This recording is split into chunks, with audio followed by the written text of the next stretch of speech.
But as much as I insisted I would have no part in her scheme, Vera was taking it for granted I would. Neither of us had our minds in the cards as we played that night. I knew we were just killing time between newspaper editions. This was a death watch for Vera. Maybe it was for me, too. Don't you realize if I'm caught, they'll want to know where I got the car, and then they'll ask questions, and they'll have me on a murder charge. If you're smart, you won't get caught. And if I'm caught, don't you realize you'll be out too? 18 points, that gives me 30. How will I be caught? You'll be out the $18.50 we would have gotten on the car. Really, Vera, you would be an idiot to throw it all away. Just let me sell the bus tomorrow.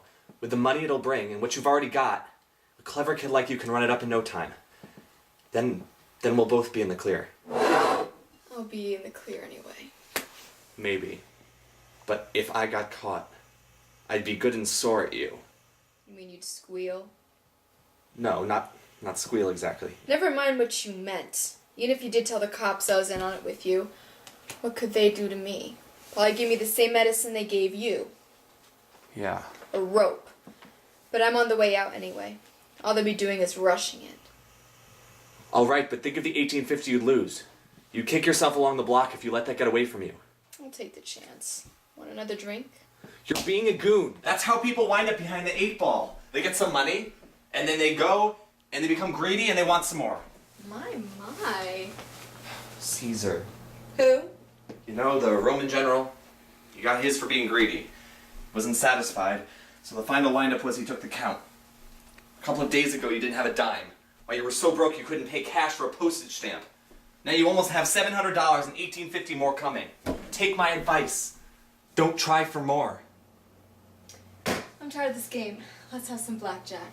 Play solitaire. Okay, I will. If that's how you feel about it. Getting sore and throwing things around won't help you much, Roberts. I'm really doing you a favor. I helped you out by keeping my mouth shut when you were in a jam. I showed you how to make some soft money. This is the thanks I get? Thanks? Sure. Or would you rather I call the cops and tell them how you killed a man and stole his money? I didn't kill anybody. Yes, you did. You know I didn't. All right, then. Suppose I call the cops. If you're innocent, what do you have to be scared of? Go ahead. Go ahead and call them and see if I care. At least they'll give me a square deal. You want me to call them? You heard me. But I'm warning you, if I'm pinched, I'll swear you were in on it. I'll say that you helped me. If I fry, I'll get even with you. You wouldn't dare, you coward. Yeah? Then try it and see. Call him. Yeah. Okay? I will.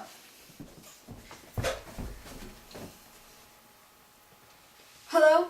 Information? I'd like the number for the Hollywood police station.